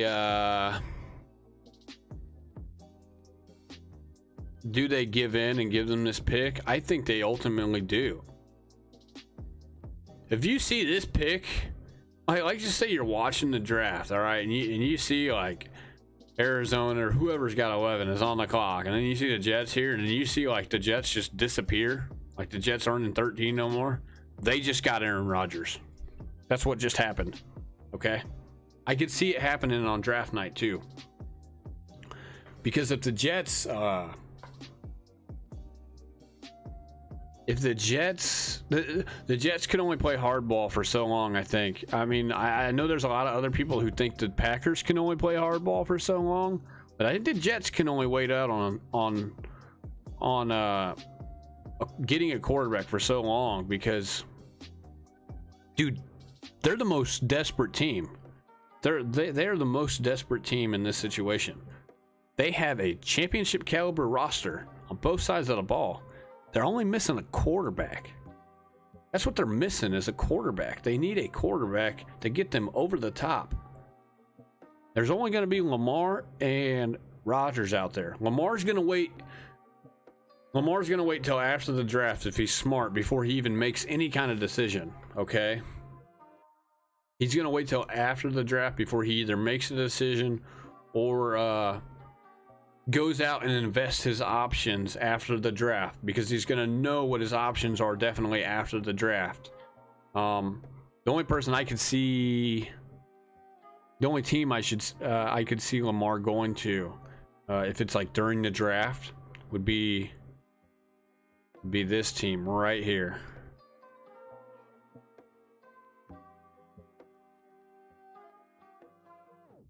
This team at 16. I just don't see Lamar in a Jet uniform. And the Jets' first option is got to be Rodgers. I wholeheartedly, and Rodgers wants to go to New York. Okay, so the Jets got to do something, man, and it's gonna be better if they do something quicker rather than later. The later that they put this off, the worse it's gonna get for them. The worse it's gonna get for them. Rodgers might retire. He might just say, "Screw this, I'm retiring." He might stay with the Packers and then just collect a bunch of money from them, even though they're not gonna play him. They're in full. They're in full set in mind of going with Love this year, so Rodgers is, he could sit on the bench in Green Bay, I guess, and make a bunch of money if they can't get rid of him. But Rodgers being 40, the Packers know he's, even though last year he didn't have quite the year people expected him to have, he still was MVP. He was MVP 2 years before that, so 2 years in a row. So I just don't see how the Jets wait longer and longer for this to get done. But who knows? Do they squander this opportunity to get a quarterback that can put them over time? I'm not saying they win the Super Bowl if they get Rodgers, but they have a better shot with Rodgers than they do any other scenario. They're not getting a top 4 quarterback. The top 4 quarterbacks are going 1, 2, 3, and 4, or 1, 2, 3, and somewhere else. The Jets won't see it. The Jets won't see it. And I don't think they want to trade up to get any of these guys, because none of them are going to be as ready to go as Rodgers will be, as far as getting them to the playoffs and ready to win immediately. None of these rookie quarterbacks are doing that. They're just not. We're talking about Aaron Rodgers. The guy is, I know he's 40, but the guy is still really good. He's got stuff that these other quarterbacks in the draft aren't going to have for a few years. Okay, maybe longer, maybe never. And Rodgers is he's probably a first ballot Hall of Famer. So the Jets, I think, get rid of this pick to Green Bay and next year's first round pick and whatever else. I think they give in ultimately. I think they probably should. Maybe Green Bay doesn't want this pick. Maybe they want 2024 and 2025. I don't know why they would, but I think this pick at 13 would be more valuable than those other picks, especially if Rodgers has 2 good years. But anyways, back to the receivers here.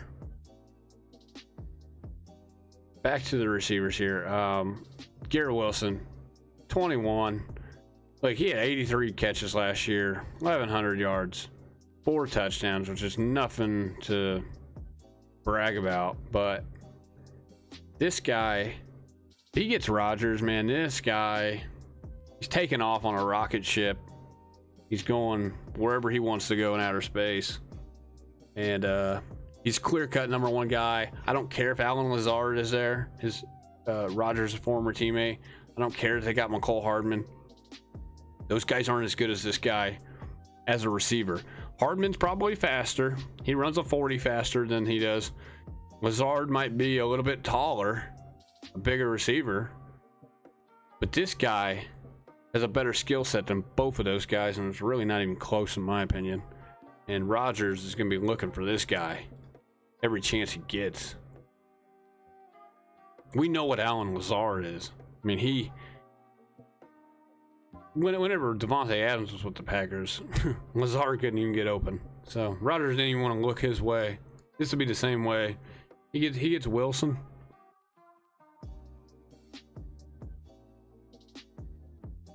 He gets Wilson.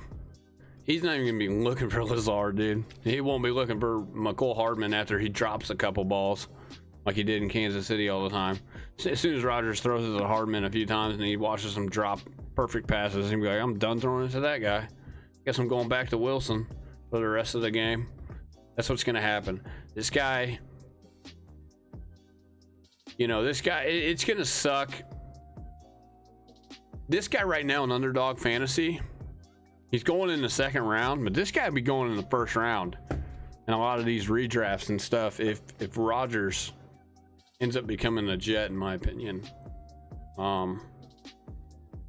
people are going to be hopping on this.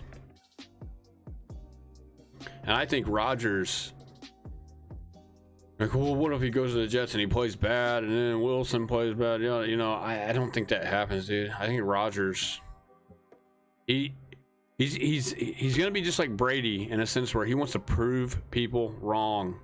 He's going to prove people wrong. People are always falling off. He went to the Jets, blah, blah, blah. Green Bay don't believe him anymore. Everybody remember when New England didn't believe in Brady anymore? And then he just went out and won a Super Bowl. He's like, yeah, take that. Like, yeah, remember when you guys didn't want me no more? Take that. I think that's Rodgers' mindset. And I really think Rodgers still has it. And if you put him on that team behind a pretty decent offensive line, it's not the greatest, but you could argue it might be better than the Packers is. I mean, the Packers didn't have, their offensive line was falling apart the last couple of years. But you give him that talent that he's got, Brees in the backfield, Wilson, Lazard, who's not a bad number 2. You still got Corey Davis, I believe. Really, he's like the number 2 or the number 3, in my opinion. Well, Hardman's not even in the conversation, I don't think. And they got Conklin at tight end, who's not horrible.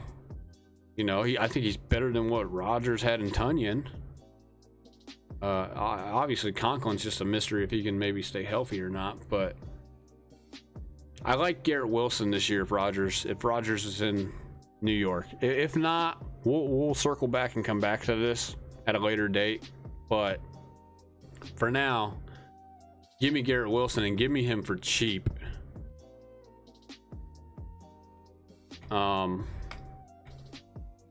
Slide him back down. $30.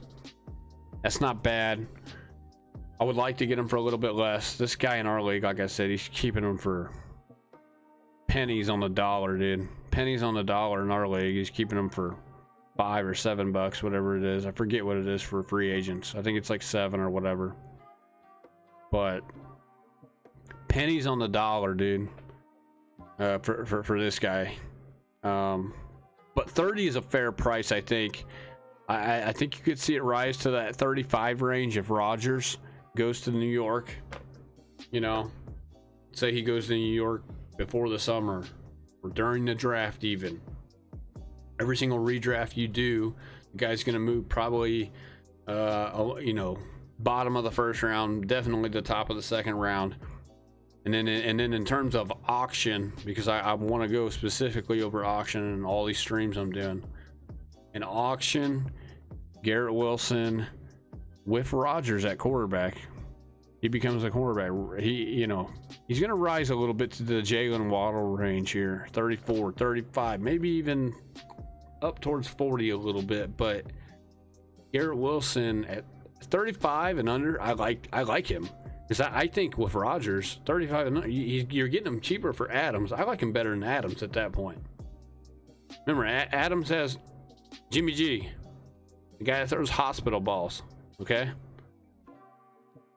this guy's got Adams' old quarterback who's going to be on a mission with a much better team. The Jets are going to be much better than the Raiders. Okay. And like I said, I don't care about all those other guys that are in New York. I don't care that Lazard's there. I don't care that McCole Hardman. I definitely don't care about McCole Hardman. I'm a Chiefs fan, dude. McCole Hardman don't scare me one bit if I got Garrett Wilson. If anything, it just makes me more. It makes me more and more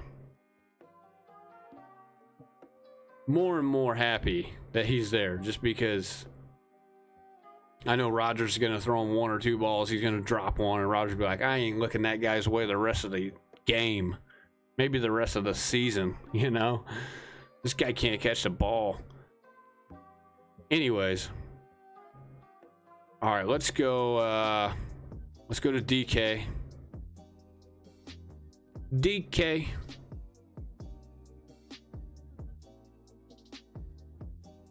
Let's get his stats up here.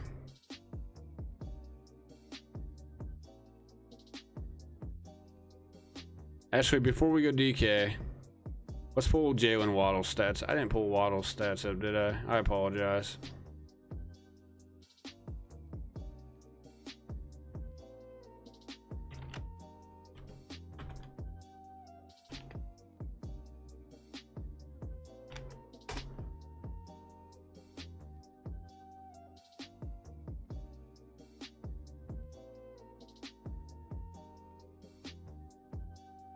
All right, these are Waddle's stats. Back. Yeah, let's go back to Waddle. We'll circle back to him here. $34 on the projection. I mean, look at this guy. He improved with Tyreek Hill on his team. And he had less catches.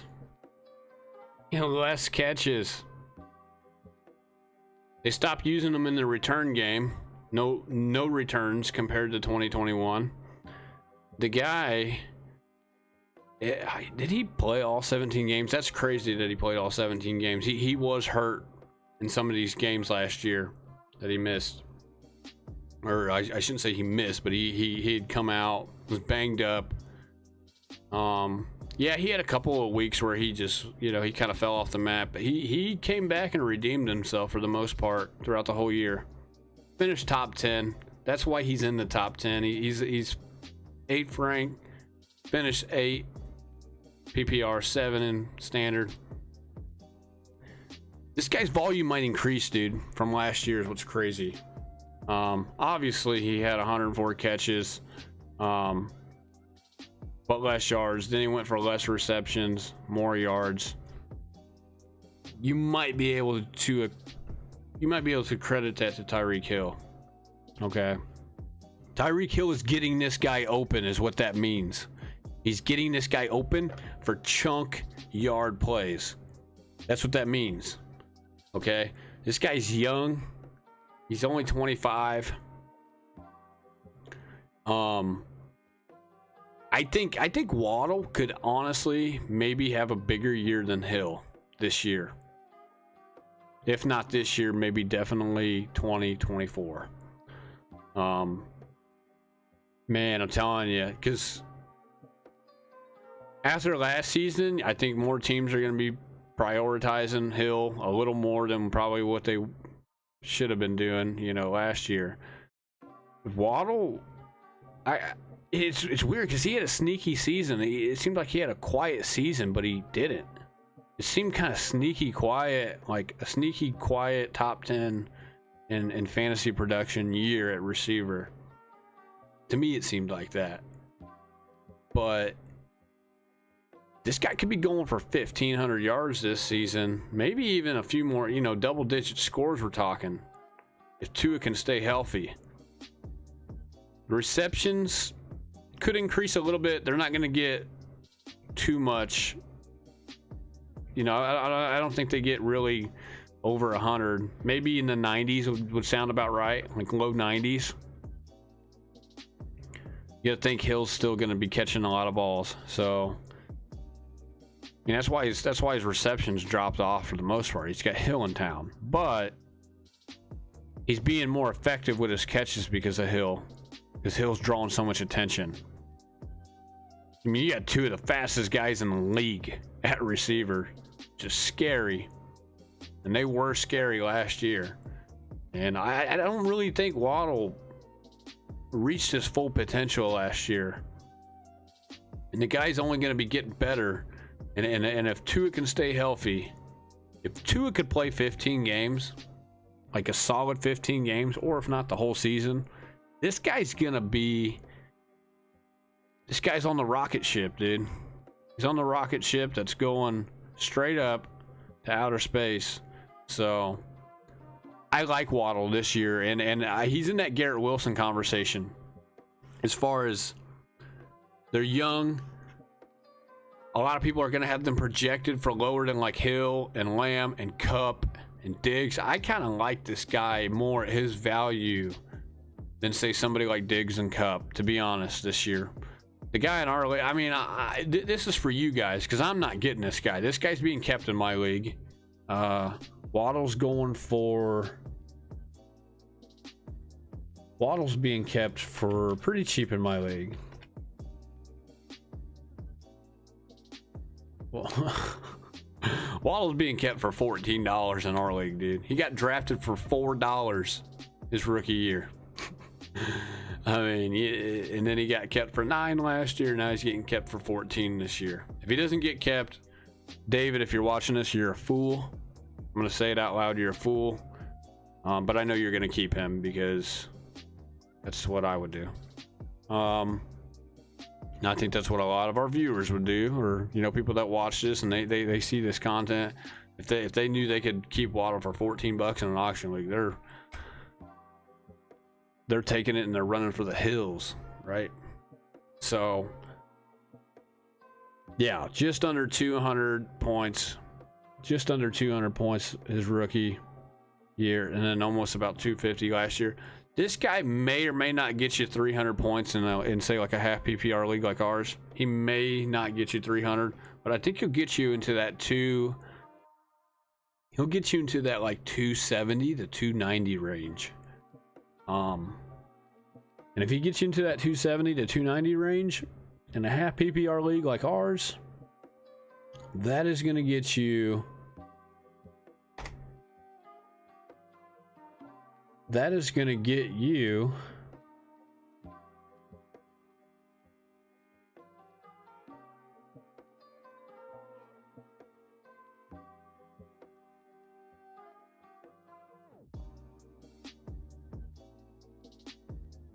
fifth best receiver in the league, more than likely. According to last year, he'd be number 5. And you're getting him at number 8, number 9 value. Maybe even number 10, depending. I'd have to look at my guys outside the top 10. So now DK, 26, ranked 10, right below Wilson.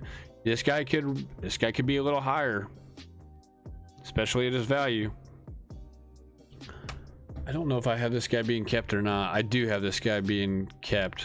He'd be being kept for 23 bucks, so that's kind of a bargain. But this guy may not be kept. Not totally sure. You gotta understand, in our league we have 3 guys on each team that can be kept each year. So if this guy has maybe 2 or 3 other guys that he would rather keep than him, say they have better value than what his value is, maybe he lets this guy go. But this guy, let's get his stats up there as well. He's going to be the last guy we talk about today, and then we will have to save everybody else for another stream, probably tomorrow, since it's the weekend and I'm off work.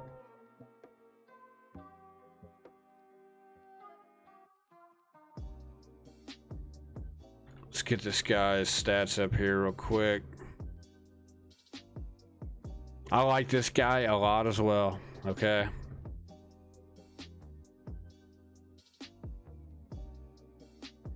I kind of wish he had a better quarterback, but you know, can Geno repeat the performance that he had last season? Maybe, maybe not. I would think he should. He's got all the tools around him.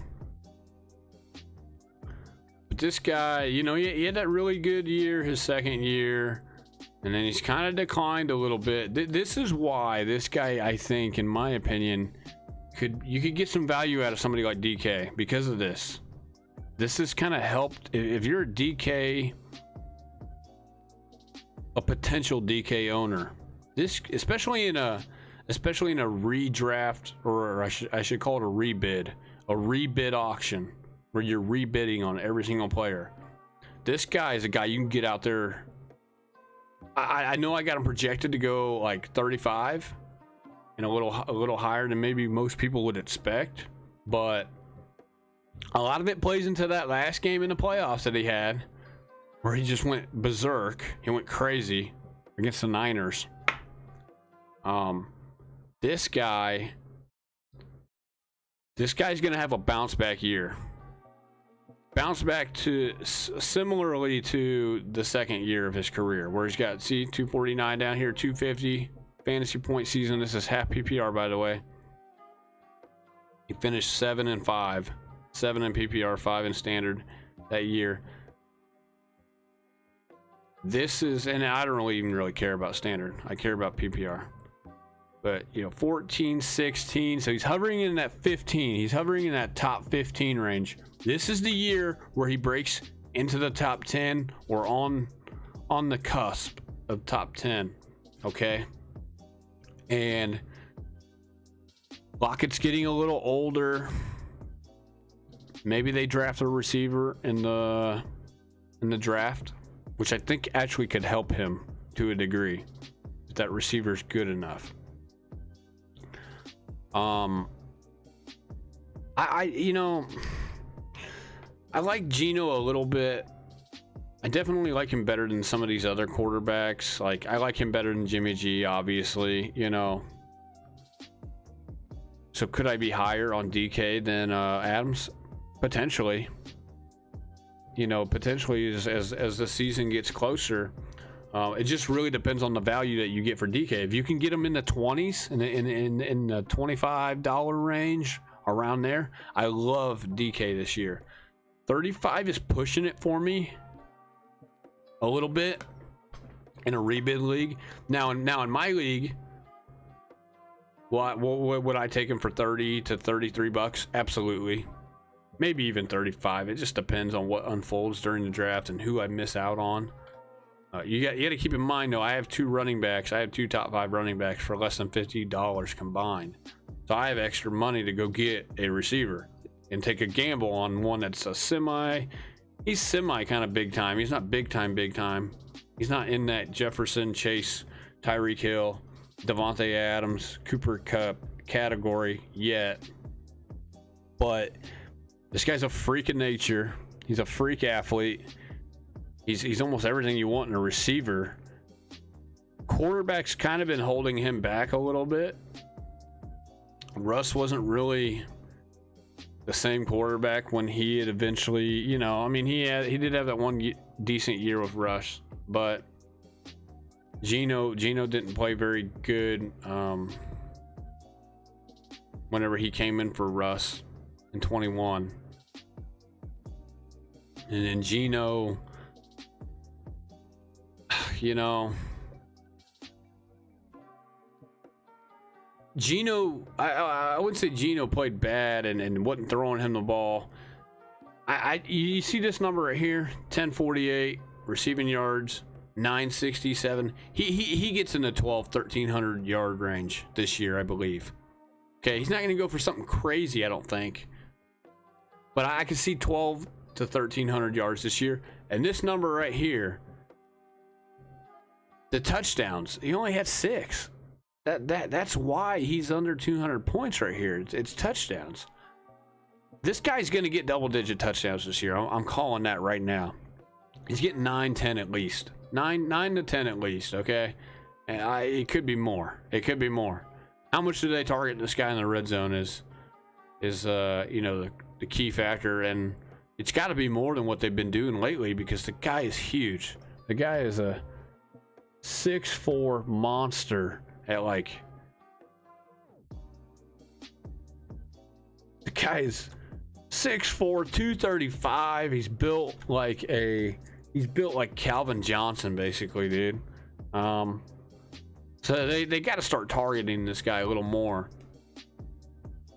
They got to start targeting him a little more in the red zone, and maybe we even see more down the field throws from Geno and more 30, 40 yard bombs to him. You know, the guy's got track speed at 6'4". He's a big body, so I would like to start seeing them use him like Calvin Johnson. To be honest, he's got the ability. So, but yeah, that's our top 10. We're going to go over guys 11, you know, 11 on down over the next few days, maybe even into next week, you know, or past next week, like next weekend. So it just depends on how long it takes us to get through these. I need to make some content for you guys, some short videos and stuff. I just haven't got to it, dude. I've been busy. I gotta work. This is like a side gig for me, but it's something I really have a lot of passion about. I really enjoy doing. I love fantasy football. I've always loved fantasy football. I've been doing it for a while.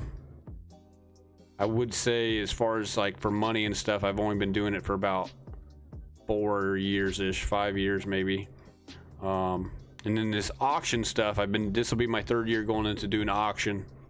I don't see a whole lot of people that do a whole lot of content on auction fantasy football, so I'm gonna try to pump out auction stuff specifically. Over this weekend we will do a stream, maybe Saturday, Sunday, probably Saturday, but I am going to try to pump out as many videos as I can going into next week. I'm going to try to make as many as I can this weekend so that I can start distributing them Monday, Tuesday, Wednesday, Thursday, Friday during the week, like at least a couple videos a day. I'm going to have to do some offline recording for those, obviously. We might be able to take some of the stuff from these streams and put them on there as well, you know, for people that miss it. But man, I'm excited about this year. I really am, especially in my league where I can keep my guys.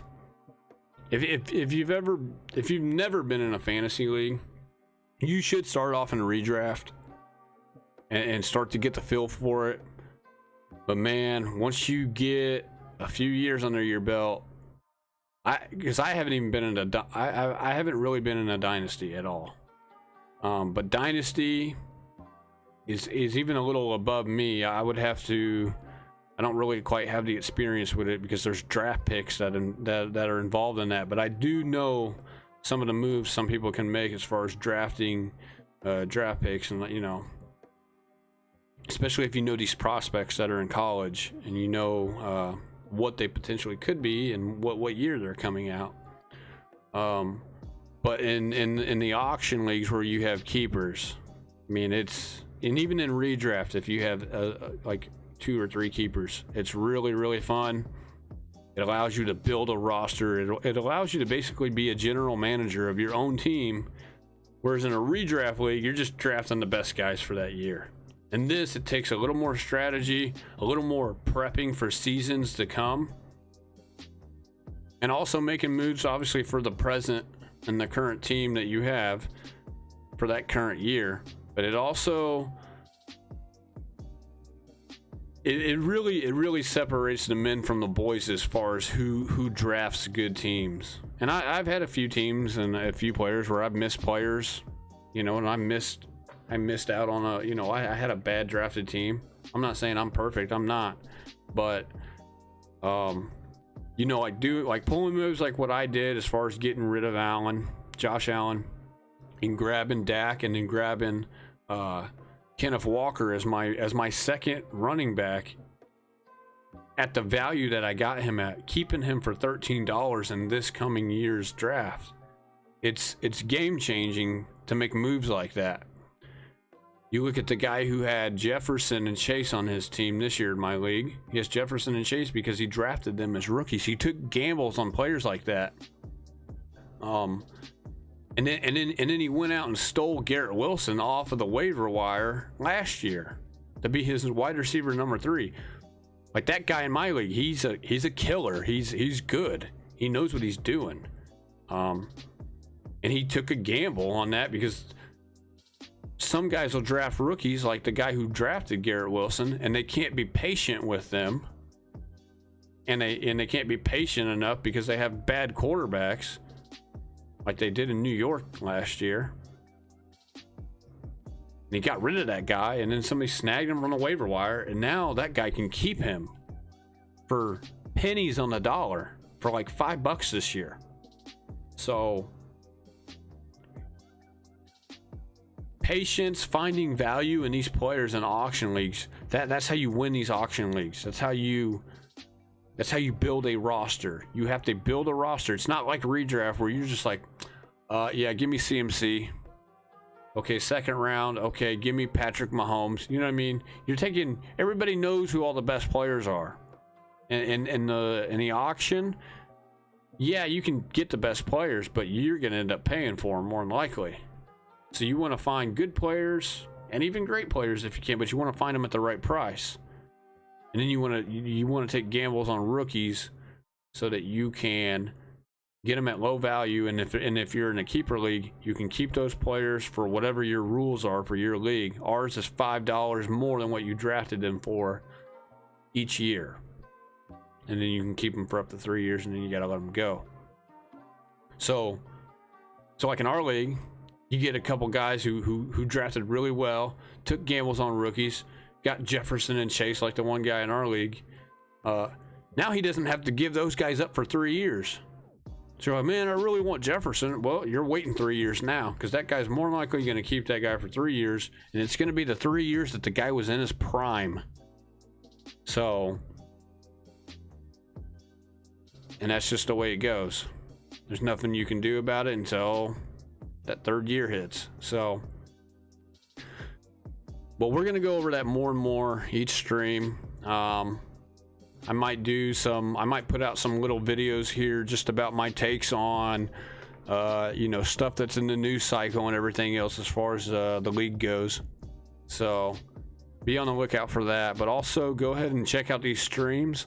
I'm gonna try to put as many timestamps in every single one of these streams so that people can come back and look and scroll to whatever I'm talking about. They can see all the timestamps. So I need to do that for the 5-hour stream that we did the other day. I haven't done it yet. I did do it for my mock draft video. I did do it for the other stream.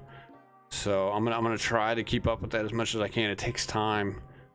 I don't have a whole lot of time on my hands, between doing this, prepping these thumbnails, prepping my cover pages, prepping, you know, everything for this stuff, and then on top of it, working 5 days a week. So, but yeah, be on the lookout for that stuff, and be on the lookout for some content going into next week. I'm gonna make as much as I can this weekend. So, with that being said, man, hey, that's the top 10. That is the top 10 for wide receiver rankings. Agree, disagree. I'm looking at it right now, and I kind of disagree with it because I made this a little while back. There's definitely gonna be some movement amongst the rankings.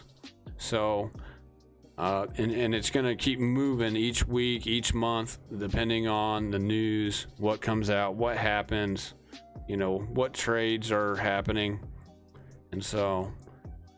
Yeah, with that being said, man, I'm out of here. We'll catch you guys tomorrow, probably. We're going to finish up these receivers. And you guys have a good day, and I'll catch you guys tomorrow. Later.